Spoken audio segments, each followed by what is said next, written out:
Okay, so in this video, I want to talk about the course. So in the previous videos, we talked about how PACE Common works. Now I want to talk about the course, Inventing and Making, January 2016. And so here I am on the group page for Inventing and Making 2016. And I've created a little map of how the course works as a way of introducing us to us. So if you scroll down, one of the options here is Course Map. It's one of the pages I've created. And where I'll click on that and I'll talk through the map.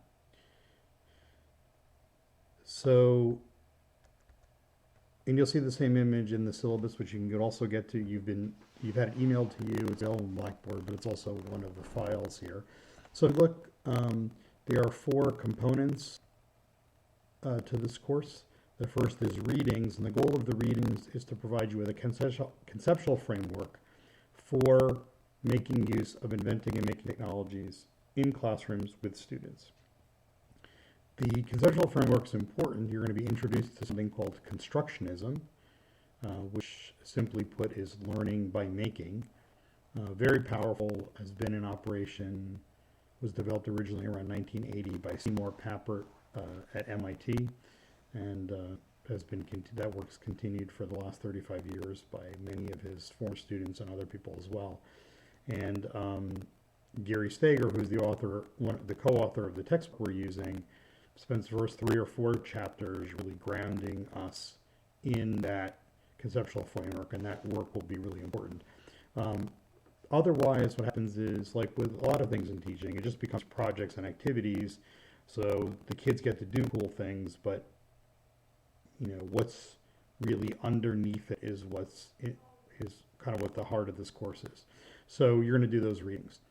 Then we're going to be introducing you to graphical programming. So that's programming by snapping bricks together in a language called Scratch, which is free, freely available, runs on all web browsers. And I think you'll have a lot of fun with that. It's a very powerful tool. I've used it for 7 or 8 years with students from elementary school to high school very successfully. And they can get started right away, as well as do very sophisticated things. So we're going to spend about a third of the class dealing with that. Then we're going to move on to robotics. So you know that you have been asked to buy an M-Block robot. The part of the reason why is it's relatively inexpensive for a learning robot. It's relatively easy to get started programming. It has some good sensors already built into it, and it also the makers of the robot made a language for programming the robot that looks a lot like Scratch, so there'll be a nice continuation between this section of the course and this first section on graphical programming, and then this section on robotics. You will there program a robot to do a number of challenges, following a line, responding to walls, and those kinds of things. I think you'll have a lot of fun with that.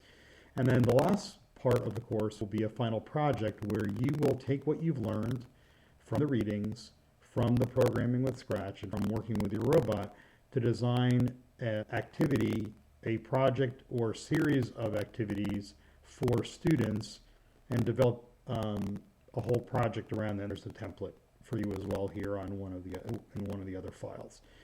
So I hope that this gives you a good sense of what the course is about. By all means, if you have questions or comments, you can leave them right here in the Leave a Comment section, and I look forward to working with you. Thanks.